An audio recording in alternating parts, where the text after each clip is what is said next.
Welcome this afternoon to our webinar, Implications of USDA Grain Stocks and Prospective Plantings Report for Corn and Soybean Prices. And my colleague, Todd Hubbs, and myself, Scott Irwin, we have the unenviable task now of digesting and interpreting what the USDA reports mean for prices. And that's what we're going to try to do today. So just a little word on administration here. For those of you signed in at today's webinar, on your right-hand side dashboard, you'll see a place to download a PDF copy of the slides that we're going to be going through in the next half hour or so. So those are there right now, and very shortly, they will also be available at the FarmDoc webinar website. And then we will also have a video available at our FarmDoc YouTube site tomorrow or Monday. Also want to encourage everyone that is signed in or in the process of signing in is please submit questions during the presentation. Our plan is to speak around 30 minutes and then have 30 minutes of Q&A. So we have plenty of time for questions. We always enjoy those.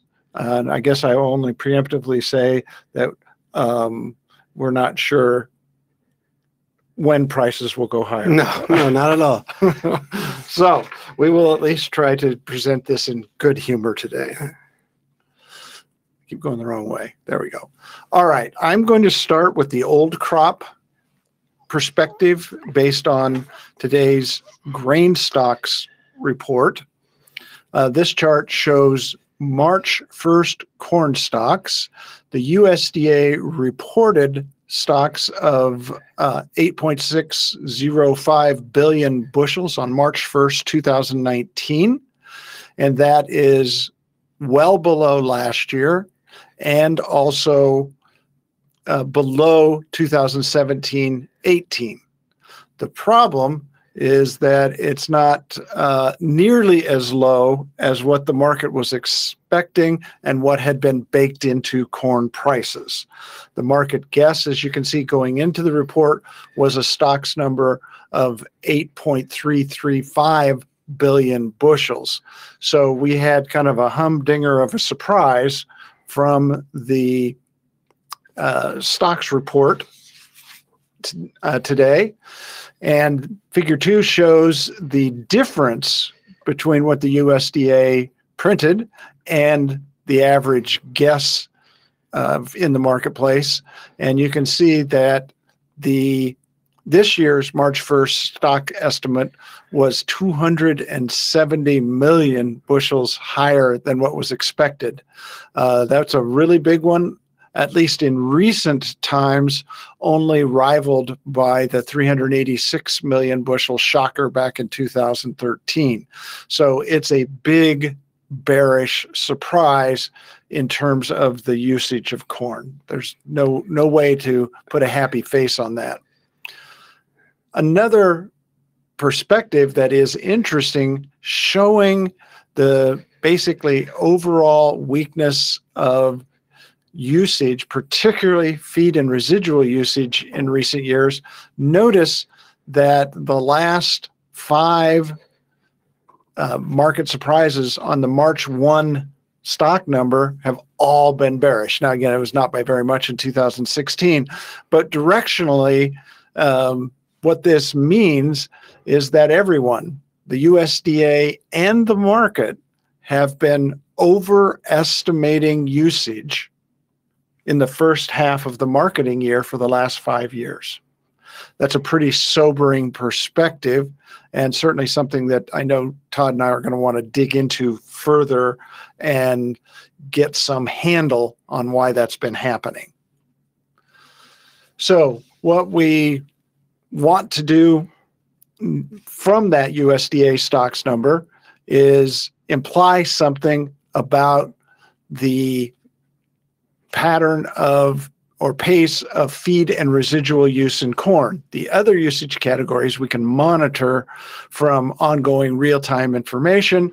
And so we take that stocks number, total usage, subtract out the other categories, and what's left over we call feed and residual. It's a measure of the usage from the livestock herd in the United States.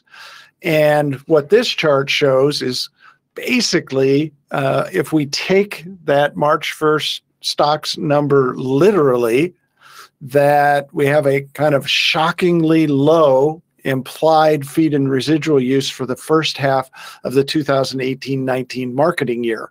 Only 3.460 billion bushels. And you can see you have to go all the way back to 2012, 2013 to get a number that low. So what does that mean? Well, you know, what it means is that people have been putting all those cattle and pigs and chickens on a bit of a diet. Or another possibility, and I'm sure there's a lot of discussion about this in the trade, especially in light of the January estimate released in February for the final yield estimate for the corn crop in 2018, where we dropped it substantially. This might call into question whether that drop in yield all the way down to 176.4 was really right. And instead of feed and residual use being really this low, what we did is we underestimated the corn crop by several hundred million bushels. And since we can't measure that, it looks like we have lower than expected feed and residual use. My own guess is it's probably a little bit of both. Yeah, I think that's right. I'm leaning toward maybe the crop was a little bit bigger. Yeah, because it did surprise everybody that we dropped all the way down to 176.4. Maybe it means that the corn crop was 177, 175. That's the truth, which we're never going to be able to get at because we don't have any way to independently measure this number. But that, to me, Todd, seems a little bit more realistic than feed and residual use really being this low. Yeah, particularly with the size of the herd we're seeing out there. Right. And we've seen much lower ethanol grind over the last 3 months. So that's a lot less distillers grains going into feed. It's a real shocker. This is the only number in the whole report that really blew my mind. The corn stocks number. Well, except maybe North Dakota. Well, North Dakota blows my mind. They're always blowing my mind. Always. Yeah. Okay, better keep moving. So, but that's the number. We have to deal with it as we go forward. And so we now have that as the official first half marketing year feed and residual use of corn. And so what we need to do now is to use that to try to project where we're going to come out in the second half. And how we do that is by assuming that the first half of the marketing year feed and residual use, which was on the previous chart, is a given percentage of the total for the year. And that has varied over time from a low of 64% back in the 90s and first half of the 2000s, 68%. Then you can see it was 74% in 2010, 11 through 2013, 14. And in recent years, it's been closer to 70%. So it's a little bit of take your pick what percentage you want to believe first half usage was to get your total. The latest USDA projection is 5.375 billion bushels. If we go with recent years, that puts us for total feed and residual use for 18-19 at 49.43, which I just don't find is a believable number. No, that can't be right. And so probably something more like 68% in that range to get us at least back above 5 billion bushels seems more realistic moving forward. And we'll talk about a specific number in a moment.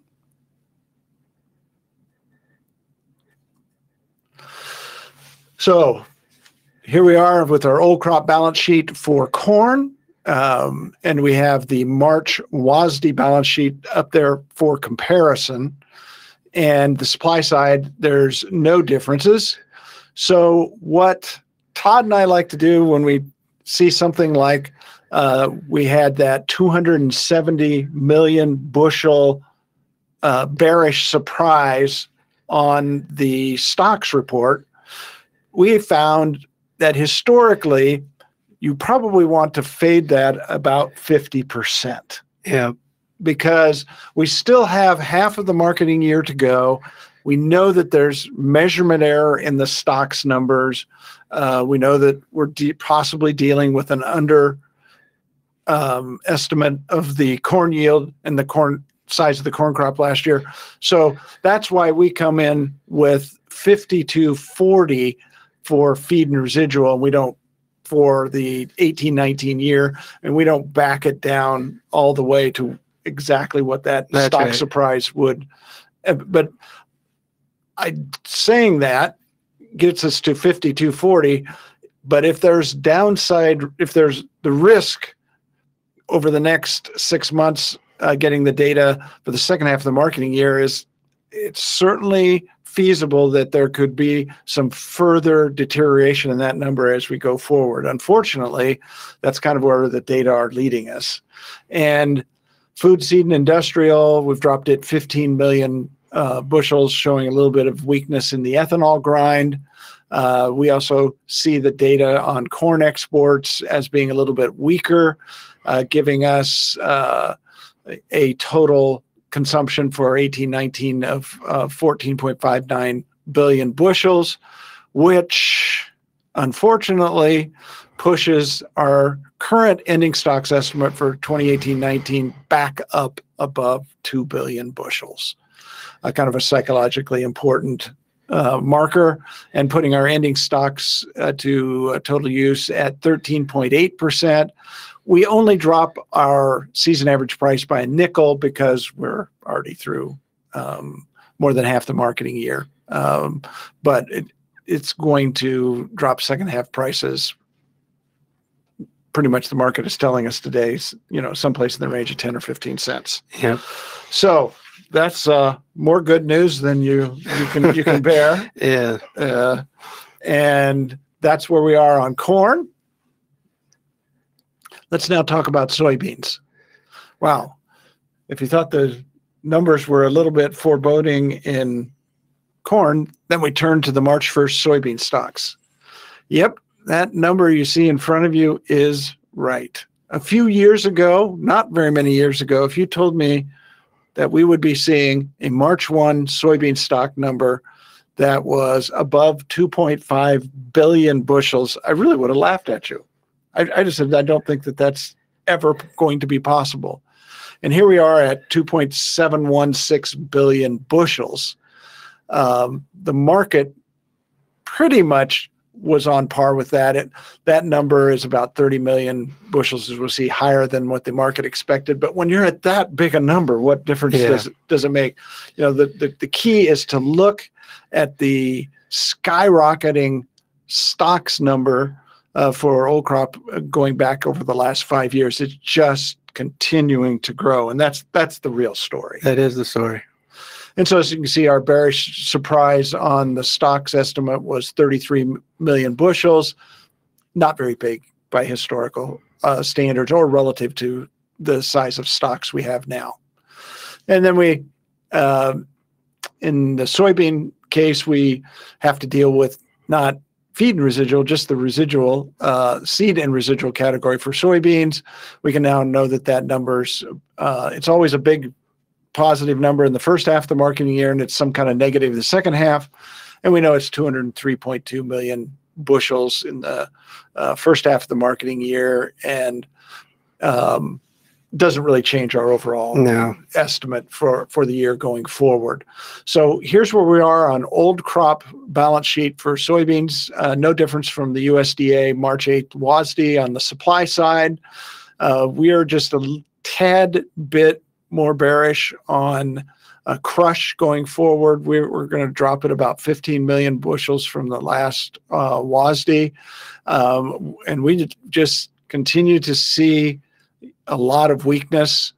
Not a lot. We see some weakness in soybean exports. We're going to drop that to 1830. And this is an area, obviously, there's things and rumors going on and extra, apparently extra buying right now, potentially by the Chinese. But it's hard to imagine at this point, is even if there is a China deal next week, that will translate into much extra business for 2018-19. Yeah, we could see a little bit. I guess we should say it up front. All the balance sheets you see today are just assuming the status quo of right now. Right. If there's a trade deal, that's fine. I'm of the opinion I'll believe it when I see it. And when I see it, I'll adjust, because the uncertainty about what kind of numbers they're throwing around, we're apparently close. We're getting closer every day, but I need to see it. So yeah. Close is not good enough. Yeah, right? We just keep getting a little bit closer as every week goes by. So when you put it all together, we're dropping our consumption number on the old crop soybean balance sheet by 60 million bushels, which raises ending stocks by 60 million bushels and drops our average season farm price by 10 cents. And so, basically huge stocks getting a little bit bigger. That's right. And so I'll turn it over to Todd now to talk about the new crop situation. Yeah, as we move in the new crop, we're going to start here with principal crop acreage, which was down 4.2 million acres from last year. And as you can see in this map, which the people at the crop branch at the NAS supply to us, and I'm always appreciative of that, North Dakota is a beautiful outlier on this map, a big blue spot in the middle of a sea of red. And that's mainly corn acreage in North Dakota. But when we look at principal crops across the board, there's a lot of red, particularly in the southern plains and Missouri. So Texas, Oklahoma, Missouri, really reduction in acreage. I know Texas looks like they're planting a lot less cotton. I'll talk about cotton acreage maybe at the end of this. It was a bit of a surprise, I think, as well.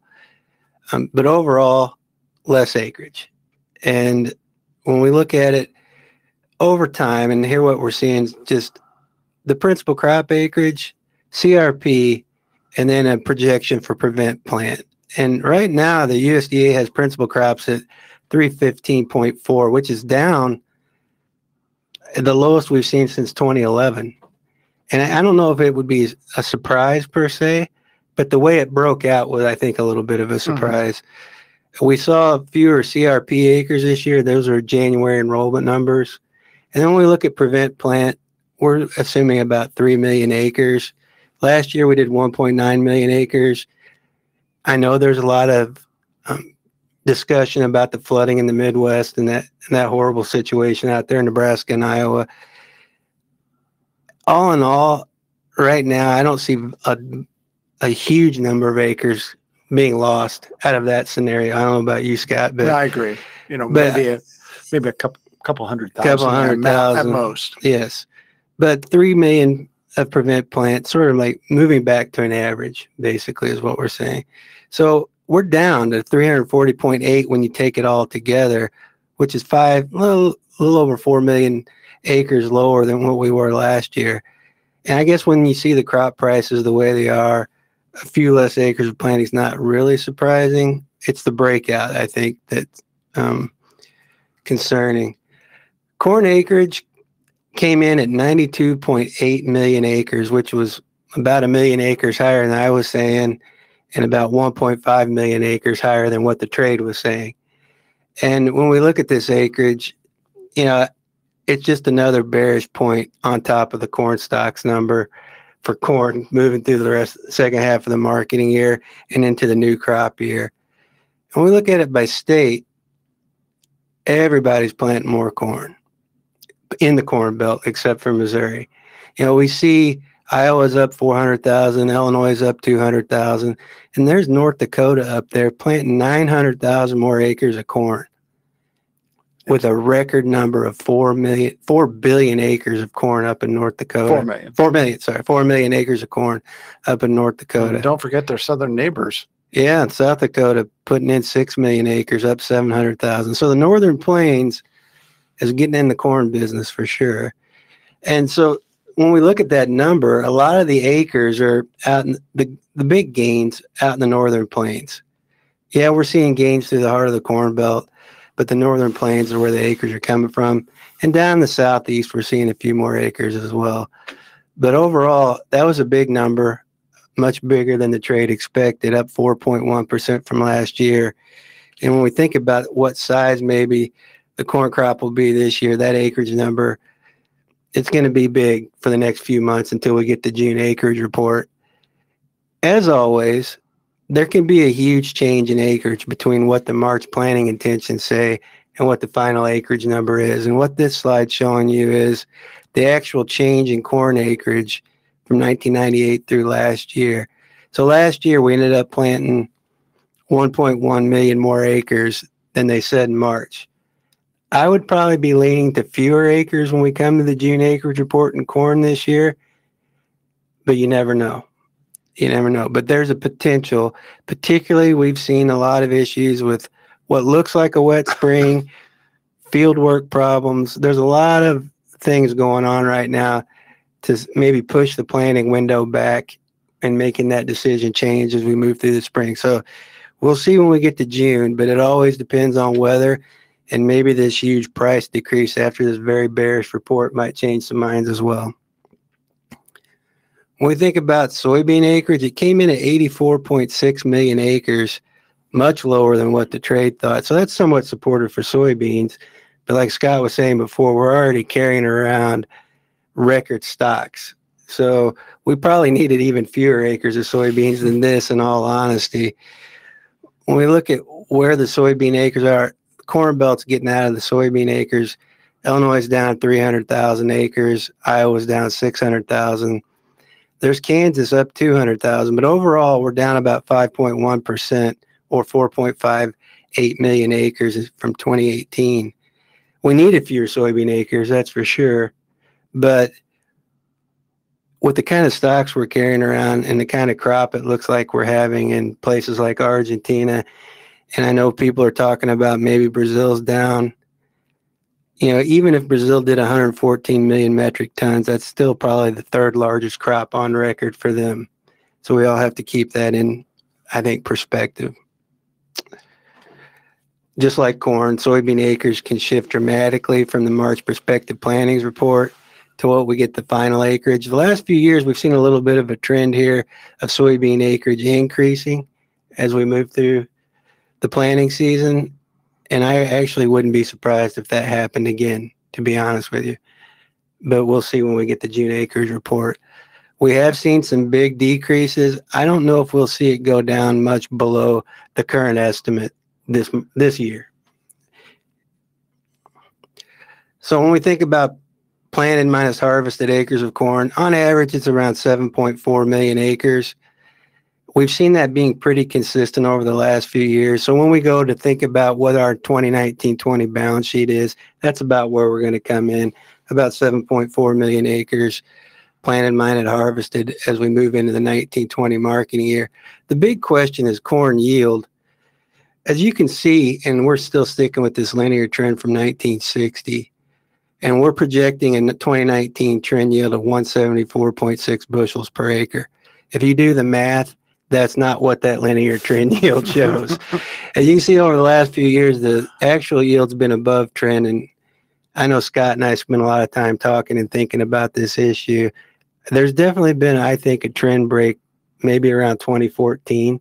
It's too close maybe even later. Maybe even later. Just the last 3 years. Yeah, it's too close to the end of the sample to actually fit another little trend into that. And so I'm just going to say, in our models and the kind of models I use to predict yield, we're off this long run linear trend a little bit. We're above it. And so we're putting it at 174.6. So when we think about the 19-20 balance sheet looking forward, now for comparison, I'm using the USDA Outlook Form balance sheet, and I just changed the numbers on the supply side to what this acreage was and what their harvested acreage might be, just to be fair. And I changed their beginning stocks numbers to what the March beginning stocks numbers were, but I left their use numbers the same. But when we look at our numbers, 85.4 million harvested acres at a 174.6 national yield gets us about 14.9 billion bushels. When you take in the carry out of a little over 2 billion with some imports, we always have some imports, we're looking at about 16.96 billion bushels of supply.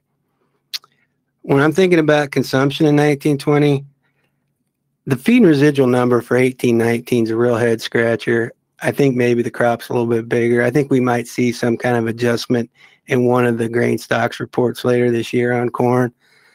I'm at about 5.45 billion bushels for feed and residual. You know, we got the hogs and pigs report this week. That crop's up. We got a lot of cattle on feed. It's just a real head scratcher for feed. Hog prices have skyrocketed recently, which will give a lot of incentive to increase that herd further. At least through the summer, yeah, and maybe into the fall. When I'm looking at food, seed, and industrial uses, and the big category there is ethanol, I've got it at 5.52 billion bushels, which is down 10 million from 2018-19. Now, I know there's probably a lot of people out there maybe typing right now, what about E15? What about E15? I think if we do get that put through the EPA, there'll probably be lawsuits. And even if it did go through, is that going to really save the kind of weakness we've seen in ethanol demand recently? It really comes down to gasoline demand, and we're just not seeing it pick up like I would like it to be to get ethanol use back up there. Particularly, we've seen ethanol grind slow considerably. Last week, it was less than 1 million barrels a day, and stocks are still increasing. Yeah. So we're seeing some real weakness in ethanol demand. Exports, I've got them basically flat. That 2350 number, we did it really strong at corn exports last year. Our 5 main markets, Mexico, Colombia, South Korea, Japan, Peru, they're up.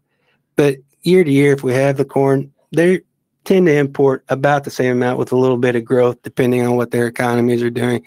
I think that's probably going to be the case in 2019-20 as well.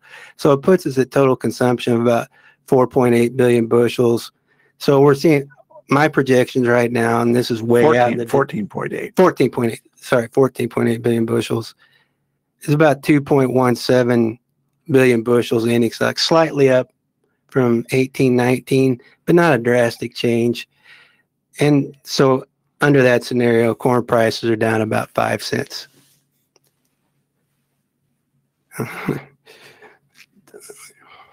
When we think about soybeans, did I skip a slide?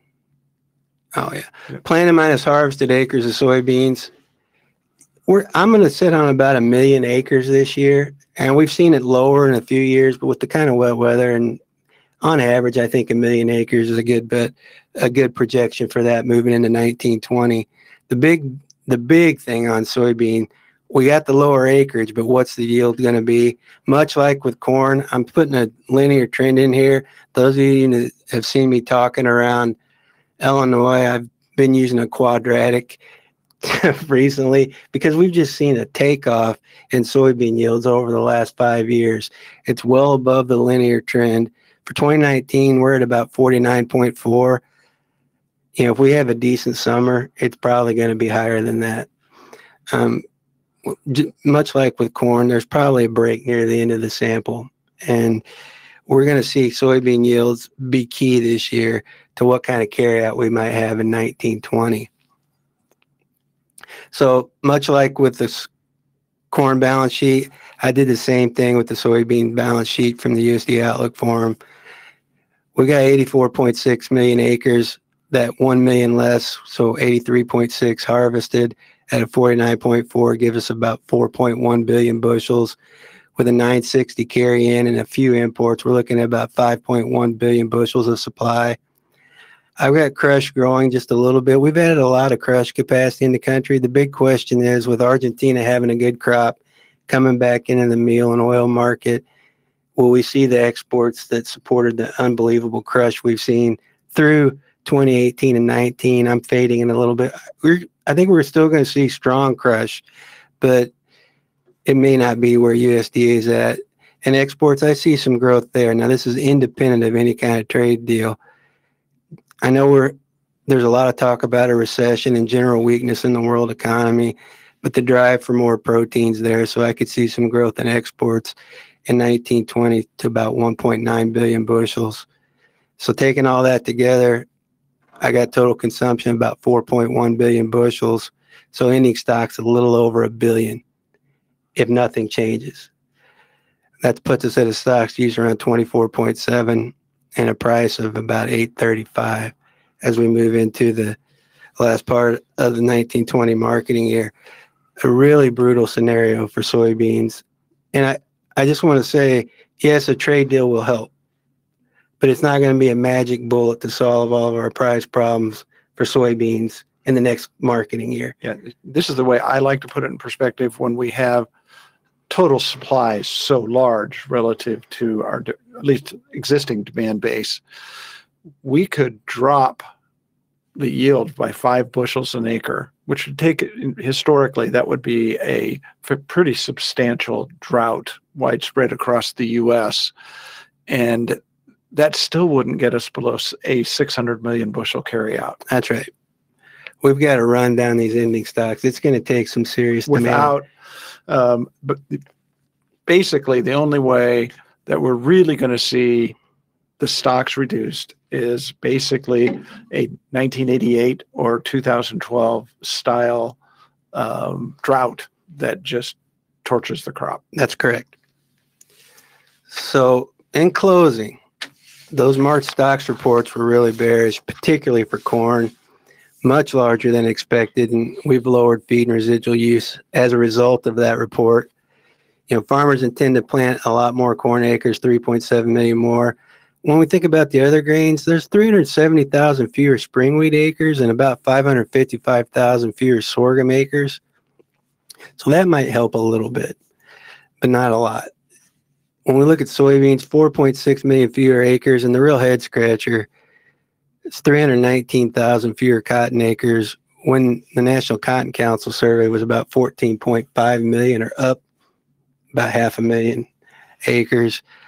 And a lot of those cotton acres came out of Texas. We'll see what happens as we move through the planting season. Overall, you know, expect larger corn and smaller soybean crops in 2019, but expect the stocks of both crops to increase modestly from right now. And then, you know, we're looking at slightly lower corn prices, and we could see some real pressure on soybean prices in 1920 unless we get some kind of change in the demand scenario. All right. Thanks a lot. We are ready for your questions. So hope you're worrying away and you're ready to answer questions. We have plenty of time, and Todd and I both always really look forward to this part of the webinar. I love questions. Okay. So first question is, any thoughts on why the industry's overestimation in corn disappearance has increased over the last 3 years?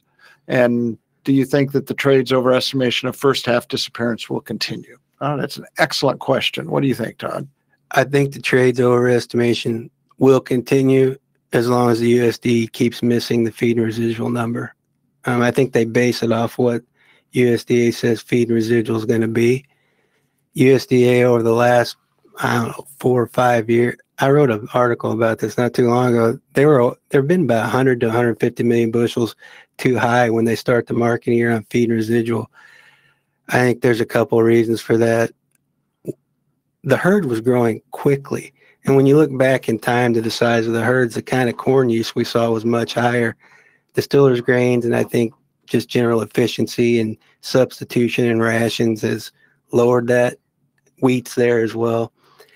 I think USDA has gotten closer this year, and so I don't think it's going to be as bad as we move forward. But if it's a residual problem or estimating the crop size problem, there's nothing we can do about that. I don't know what your thoughts are on that. Well, I think the big picture, again, to me, what I think is the big unknown is the DDG effect. Because if you just look at these errors, they correlate in a statistical sense quite well with the really big jump in availability of DDGs. But when you add the numbers up, it doesn't seem like the impact should be that big. It does correlate, but so something is, and again, you do this for 5 years. I don't think you can explain it away as all statistical noise. No, it's a continuous problem. Yeah. And so there's something, that is misleading the USDA and industry analysts to overestimate that feed and residual number.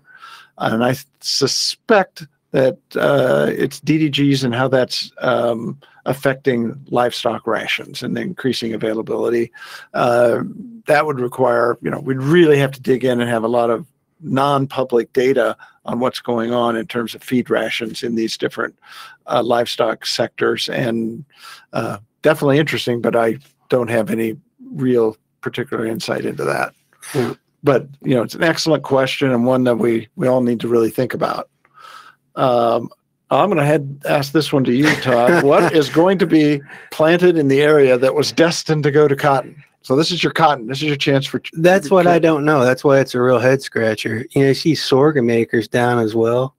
Corn, like Texas in particular, was the big loss in cotton. Basically, Texas's principal crops are down completely, across the board. Right. So I would say hay, or peanuts, maybe, but peanuts are farther south in Texas. So it's just weird. I'm not sure about that cotton number. That's basically what I'm saying, what I think. We'll see. It's almost from the National Cotton Council. Yeah, right? It's almost 1 million acre swing there. It is. Almost, not quite, but that's pretty large. Yeah, I'm sure there's people in the National Cotton Council having this discussion right now. But it's a weird piece of data in the principal crop and the cotton acreage numbers. So why don't we just continue on that theme? My question is, where do you see the acres going out of principal crops moving to? This is always a great question. Yeah, they're not going to conservation reserve, that's for sure. And when you think about it, the hay acreage was up this year. You could see more hay acreage, but we don't really know. Hay acreage is only harvested acreage, so it comes at the end of the year. It's just a projection of what hay acreage might be. I think that's a good place where some of these acres could be picked up. That's my opinion.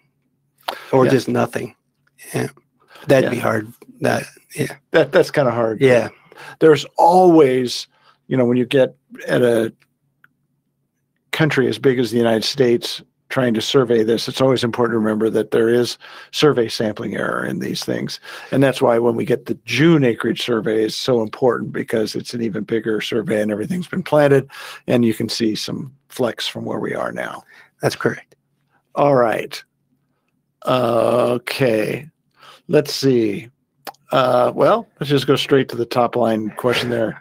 Any talk among farmers about the need to introduce some kind of supply management program or establish a grain reserve to help support grain prices? Well, I hope that questioner has been around as long as I've been, to have lived through long periods of time where we've had both. Not sure, but gee, Todd, I'm going to let you have that one, your first crack at that one. I remember seeing CCC storage facilities. They were abandoned with broken windows, but that's a little bit before my time. I think Todd's younger than I am by quite a bit. Yeah, spring chicken. But I would rather not that happen in the long run. I could see there being a push for supply controls. My preference would be the market determining supply and demand and getting it away from that. But I could understand why some people would be turning back to that kind of idea. Yeah, I have a couple of responses to that. I'm hearing more chatter about those ideas, and I think it's inevitable that policy direction will be discussed the longer these low prices and low incomes persist. I think so. I think that's going to be predictable. Especially, I think what will be interesting to follow will be a scenario where we continue to have disappointing usage on corn, and let's say just hypothetically that E15 doesn't turn out to be the salvation for ethanol use, then what will be the impulse to address the low income problem? That's when I think you would really see interest in supply management and grain stock reserves resurface. So that's just kind of my sense from being around the politics of agricultural markets for a long time. On the other hand, I think the difficulty with that direction would be that there's a lot of competitors around the world that we didn't have 30 or 40 years, even on corn, especially on soybeans, who I think would be very happy if we reduced our production to just fill that in. And so you would be supporting the price for not only U.S. farmers, but maybe not very successful because other producers will just come in and replace what we are reducing. I think that's correct. But, we're still the world's dominant corn producer, but you're starting to see Argentina, Brazil, places like Ukraine, the former Soviet Union, they're coming on. They're not anywhere close to us, but any kind of supply control would open a window there, I think. What is that? So anyway, we'll get off that one. Yeah, we could talk about that one for a while. Yeah, but I guess I would just summarize on the policy point by personally, I expect that will go back to serious consideration of supply management at some point, but I really don't believe we're there yet. Usually that kind of very large change in policy, unfortunately, would probably have to be driven by some really severe financial stress beyond what we're seeing right now. So that's okay.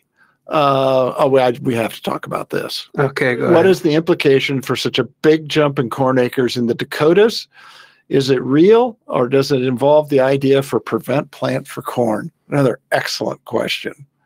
So in other words, no, they're just declaring their intention to plant corn out in the prairie potholes, but have a loose attachment, let's say, to actually planting it. That's a very cynical view of our friends in North Dakota. Yeah, maybe. I don't think it's a prevent plant play. I think that's a very, very negative view on farmers in North Dakota. I think just the dynamics out there, and they've had just atrocious soybean basis, right? And wheat prices aren't very, I think they're just turning to corn. And that part makes sense to me, Todd. Yeah. I don't have any trouble that they're increasing, but just I don't understand how everybody else from Texas to South Dakota to Colorado to Ohio are reducing the total intended planted acreage. And now, you had this North Dakota sticking out like a sore thumb of increase. I can't remember, it was 300,000 or 400,000, 320,000 acres. That just really doesn't make any sense to me that somehow like you said, they're growing land up there in addition to a lot of corn. So I'll be really interested to watch that number when the June acreage report comes out to see if they really are growing land in addition to a lot more corn up there.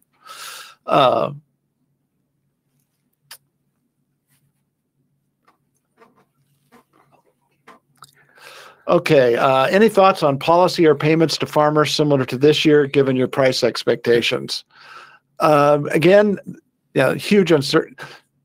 Although Secretary Perdue on up the chain in the Trump administration have tried to make it clear that there won't be any payments.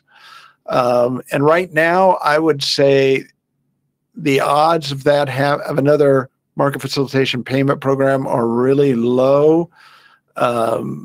If there's any prospect in the immediate future, even if we're getting closer, but it takes us 6 months, I think they'd be very averse to doing that again. So that's my view. Low probability. Yeah, very low to none. Secretary Perdue, I think it was last fall, was saying this is it in a meeting. I don't think you're going to see any market facilitation payments this year for soybeans or any crop for that matter. Now, I guess the political expediency may change as we move through the year, but I don't see it happening either. All right, another good question. Okay, in light of this bearish outlook, so they were listening to they probably didn't need to listen to know it was a bearish outlook after that report. Yeah. So what should a person do with any remaining old stocks and pricing of new crop? Great question. That is a good question. I think when you're thinking about, or we're talking about corn or beans, right? Hopefully you've priced some beans. I know there's this expectation of a trade deal out there, and I do think that if a trade deal comes through, it may be more supportive to corn prices than actually soybean prices over the next year. Yes. I think China could import grain, a lot of ethanol, and come back into distillers' grains as well. So that would help demand a lot, and it would help soybean prices as well.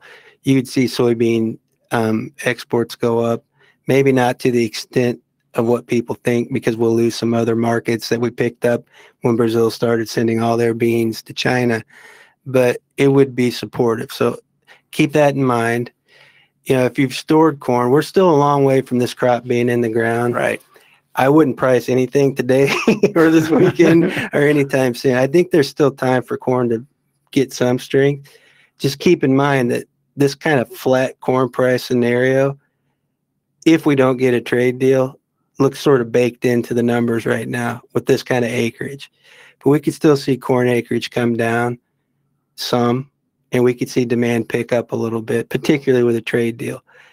Right now, at these kind of prices, or as we move through, and if this thing stays the way it is, you'll see some carry in the 1920 market. You'll have opportunities to market in a traditional corn marketing year way, and the same thing with soybeans, except the basis is probably going to be very weak. So what should you do with the old crop? Well, I wouldn't do anything right now. I think there's still time for prices to build a little bit in corn. We've got all summer, we've got weather, and I think these acreage numbers are far from a done deal. If you haven't priced corn in storage, you know, there were some opportunities on the September contract. There's been some opportunities to price it, not $4, but close to it on the new crop in January and December over the last few weeks. Hopefully you price some of those. If not, it may be just a wait and see scenario. Yeah, I was going to add to that, you know, even though given what we know today, it is a bearish outlook. It is. We can't deny that. But I think it's important to remember that unless, you know, the Chinese in a trade deal are going to just buy in a massive way soybeans, that really is kind of unimaginable, and who knows what could happen. That seems to me really unlikely given what we know is going on with their African swine fever deaths. But just remember that it's my view that if there is a trade deal, the fundamentals suggest it could well be more beneficial to corn than soybeans. I think particularly in the near term. You know, because, you know, we're even with the bearish data we got today, the ending stocks to use ratio that we're projecting is far below 10 percentage points less than for soybeans. That's correct. And so it doesn't take, you know, the benefits of more ethanol, more corn exports to China to make more of a difference in that fundamental outlook, which means, you know, it's just hard to see a really positive outlook on soybeans where, you know, I guess my bias would be there's more upside on corn than soybeans as we look forward. Nonetheless, on old crop, my bias is if we have any planting delays, you get some rallies, you're taking a lot of, you're betting on the China deal and weather if you're going to hold stocks any longer, if you get some pricing opportunities in the next month or two. That's correct. I mean, traditionally, it doesn't always happen. We tend to see a rally in June for corn prices, depending on the weather and the planting scenario. I think there's going to be opportunities late in the spring, and so those might be times to price. Yeah, old crop. Right. I've said before. I mean, I was saying it last December. If you get a chance for $4 corn cash and $9 beans cash, I think those are opportunities wherever it's at, January, March, wherever. No, I agree with that. So if you get that opportunity, I would try to maybe price some. All right, we're going to switch gears a little bit here. Talk about, a person asked, what is the impact of the blending waivers granted to small refiners under the renewable fuels standard? Wow, we could take a long time going to that. I'm just going to give a very short answer to that. First off, direct people to Farm Doc Daily, where I write very frequently on ethanol, biofuels, the RFS, RINs, and small refinery waivers. And I've done a lot of analysis of that issue in recent months. And I think you could summarize it this way. The small refinery waivers, as the EPA has been granting them without reallocating them and accounting for them in following years' mandates, does drop the mandates across the board. The question is, in essence, in the physical markets, where is that hit being felt? And I've argued, and I know a lot of people in the ethanol industry disagree with me, but my analysis leads me to the conclusion that it's had little, if any, impact on the physical demand for ethanol, that the reasons for the weakness are from other factors on that side. And virtually all of the hit is being taken by biodiesel. And so that comes into a hit on soybean oil and other fats and oil that are used for making biodiesel. And so that's all I'm going to say on that.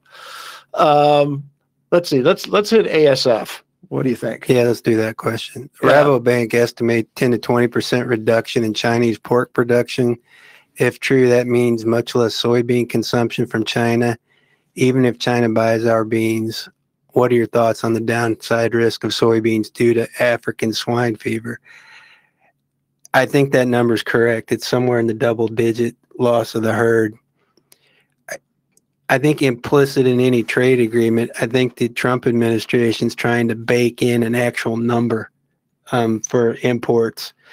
If China bought them, they'd probably just go into state stocks if they didn't need them. That's why I don't talk about what a trade deal might do, because the numbers are just in the ether right now. Does China need ethanol? Yeah, I think they do. Does China need some other crops or energy products we have? Yes.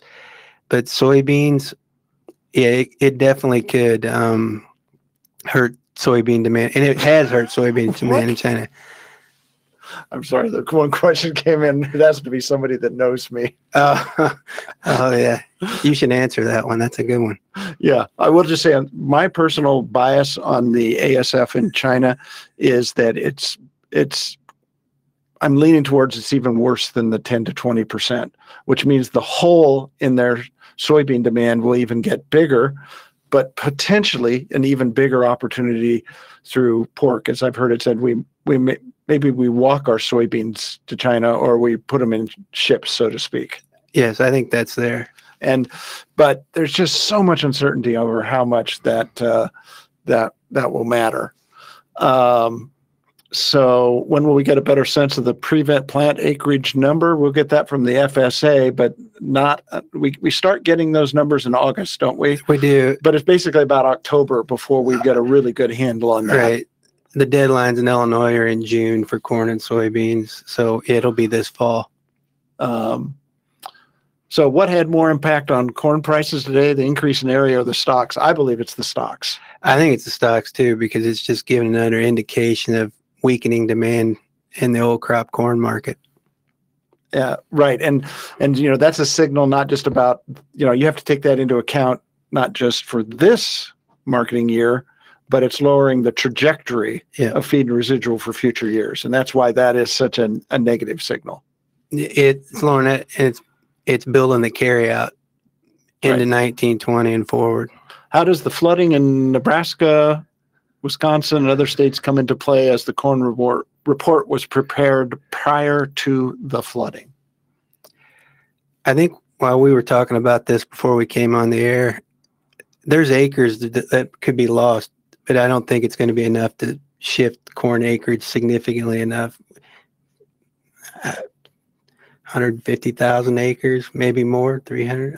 It's not very much, I don't think, in the big scheme of things. No, and I agree with that. It's a tragedy. It's horrible in the individual situations, but the aggregate impact on acreage, I just don't see it being that big at this point. Okay, we're about running out of time. We're going to hit a couple more questions, and I think we've got about 5 minutes left. All right.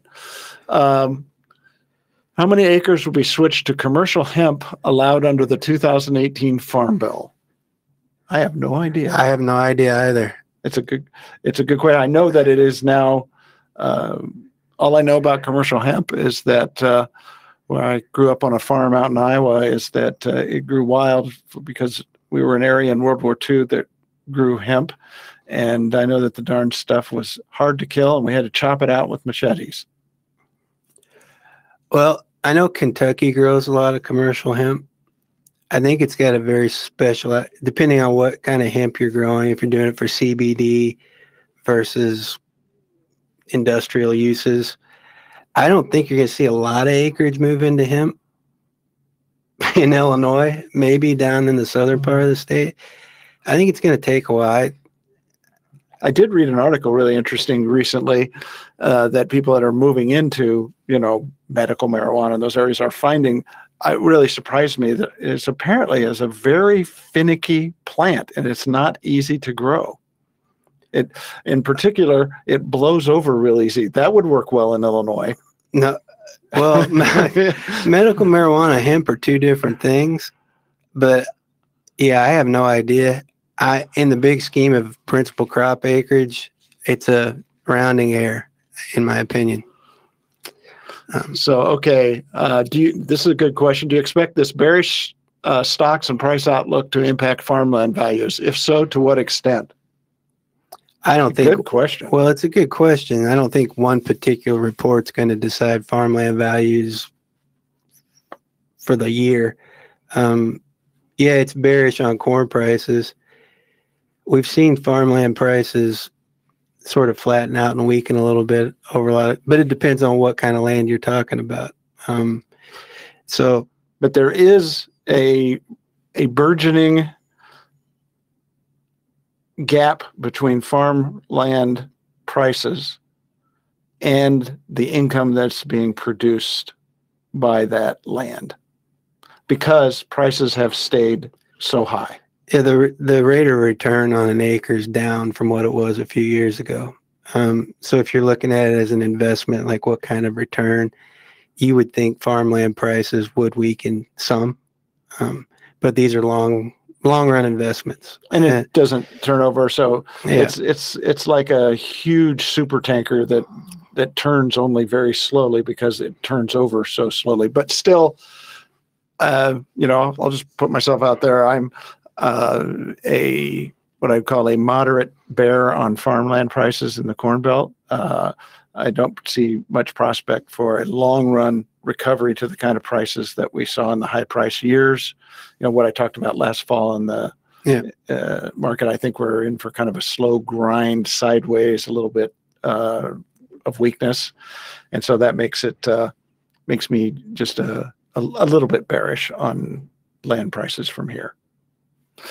All right. I think we've got time for one more question, and I am guessing this is someone that knows me, and I'm going to read it directly. I don't have any idea what he's talking about, so go ahead. It says, do you feel a better investment in the short term is an Iowa grain farm or a top-tier sprint car racing team with a Jan Opperman style driver. That's got to be a relative. So the context there, my family and I, we love dirt track sprint car racing. I've grown up around that my whole life.